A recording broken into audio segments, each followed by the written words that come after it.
Assalamualaikum warahmatullahi wabarakatuh. Para mahasiswa yang Bapak banggakan, hari ini materi kuliah Bahasa Indonesia dan Budaya mengambil tema ejaan dan punktuasi.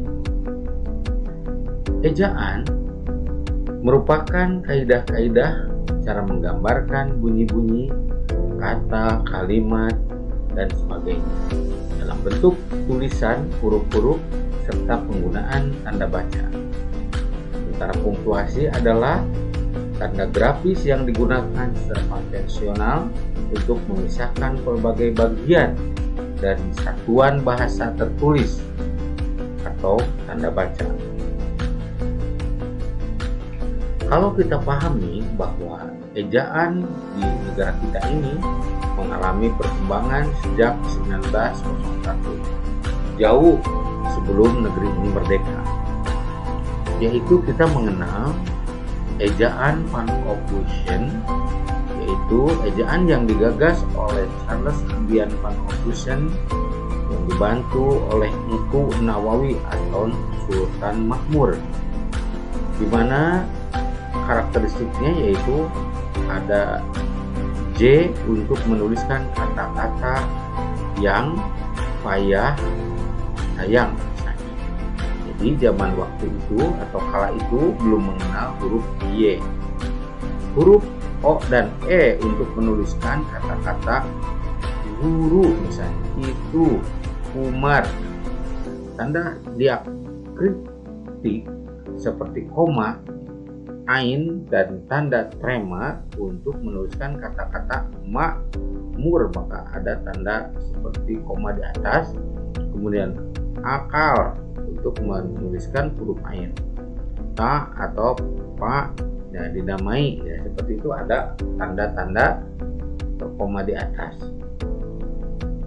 Selanjutnya ejaan Suwandi, yaitu sejak 19 Maret 1947 atau disebut juga ejaan Republik. Ejaan Suwandi ini setelah merdeka, ya.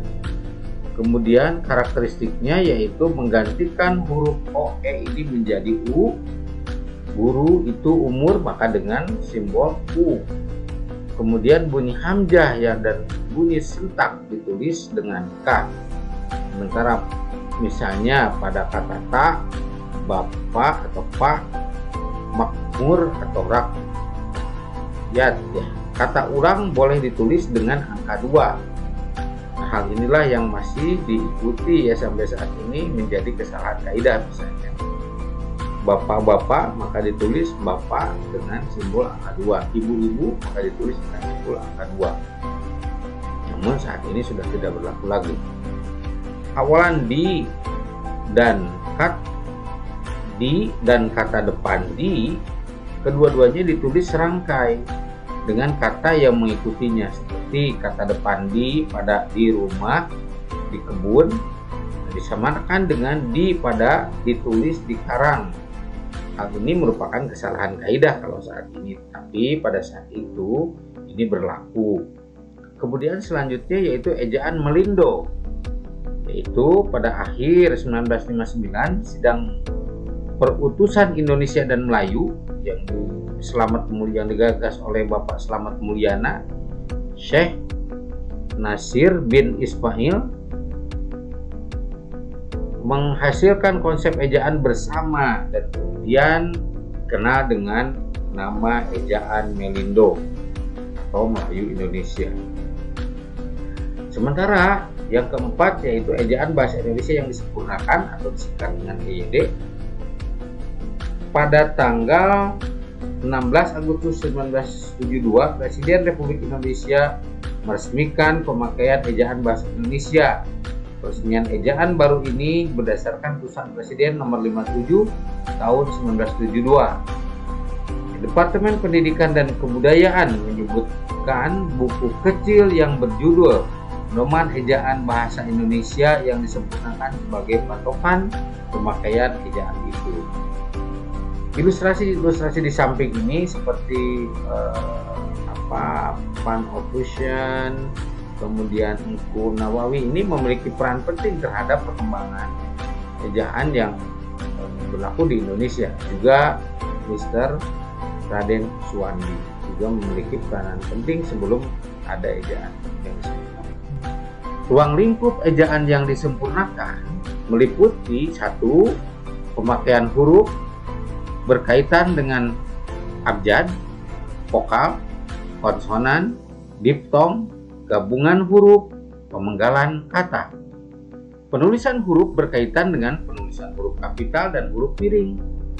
Penulisan kata berkaitan dengan kata dasar, kata turunan, bentuk ulang, gabungan kata, kata ganti, kata depan, kata sandang, partikel, singkatan dan akronim, serta angka dan lambang bilangan.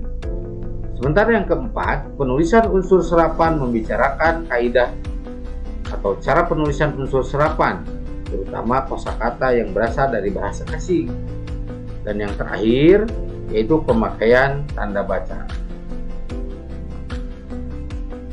Nah, ini contoh-contoh tanda baca ya, atau punktuasi: tanda titik, tanda koma, tanda titik koma, tanda titik dua, tanda hubung, tanda pisah, tanda elipsis, tanda tanya, tanda seru, tanda kurung, tanda kurung siku, tanda petik ganda, tanda petik tunggal, tanda garis miring, tanda penyingkat atau apostrof. Dalam ilustrasi kita mengenal misalnya penulisan kaidah, yaitu ada salah satu contoh terlanjur yang dicoret kemudian jadi terlanjur bakunya. Nah, ini Bapak berikan contoh pada kalian untuk memahami tentukan tanda baca serta ejaan yang tepat dalam paragraf berikut. Dalam kalimat-kalimat yang tersusun dalam paragrafnya, yaitu Pak Umar mempunyai 3 orang anak. Yang pertama sudah berkuliah di Fakultas Kedokteran tingkat akhir, yang kedua berkuliah di ITB, yang terakhir di Akademi Kebidanan. Ayahnya sendiri keluaran UGM dengan menyandang gelar doktor psikologi, sedangkan ibunya sebagai guru SMA di Bogor. Tentu saja paragraf ini menimbulkan ambiguitas karena penggunaan huruf besar, tanda baca yang tidak jelas.